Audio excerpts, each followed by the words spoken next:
খয়রা মাছের চচ্চড়ি বানাবো। ছোট ছোট খয়রা মাছ দেখো আমি কেটে ধুয়ে পরিষ্কার করে লবণ হলুদ মাখিয়ে রেখে দিয়েছি। এবার কড়াইতে আমি তেল দিয়ে দেবো, পরিমাণ মতো তেল দিয়ে দেবো। তেলটা গরম হয়ে গেছে, মাছগুলো ছেড়ে দেবো।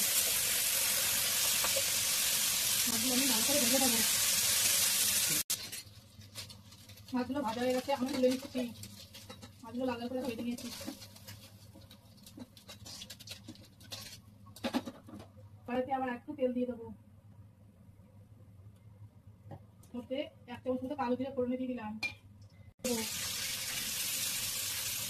একটা চিরা কাঁচা লঙ্কা দিয়ে দেবো, আপনারা আপনার মতো দেবেন। একটু ভাজা ভাজা হবে। কারণ আমি আলু বেগুনটাকে লম্বা লম্বা করে কেটে রেখেছিলাম, দিয়ে দিলাম। হলুদ লবণ দিয়ে আমি এটাকে আলু বেগুনটাকে ভালো করে ভেজে নেবো। মধ্যে কয়েকটা টমেটো দিয়ে দেবো, কয়েকটা টমেটো দিয়ে দিলাম। এবার নাড়তে থাকবো। দেওয়ার পর আদা আর জিরে বেটে রেখেছিলাম দিয়ে দিলাম। লঙ্কার গুঁড়ো দেবো সামান্য কালারের জন্য। সামান্য পরিমাণ জল দিয়ে দিলাম। এখন খয়রা মাছগুলো দিয়ে দিলাম, দিয়ে দেবো।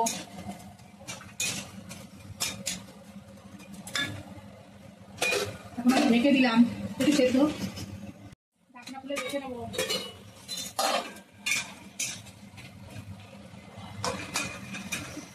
মাছের চুরিটা হয়ে এসছে, আলুগুলো সেদ্ধ হয়ে গেছে। আপনারা এইভাবে রান্না করে গরম ভাতের সাথে খাবেন। পুকুর থেকে কয়েকটা ধনে পাতা কুচি দিয়ে দিলাম।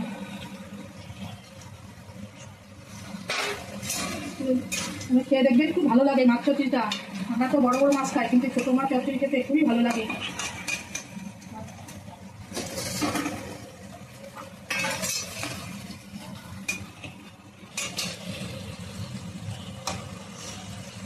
আমার রান্নাটা হয়ে গেছে, আমি এখন নামিয়ে নেব। আমার রান্নাটা যদি আপনাদের ভালো লাগে অবশ্যই একটা লাইক শেয়ার ও সাবস্ক্রাইব করে দেবেন। ধন্যবাদ।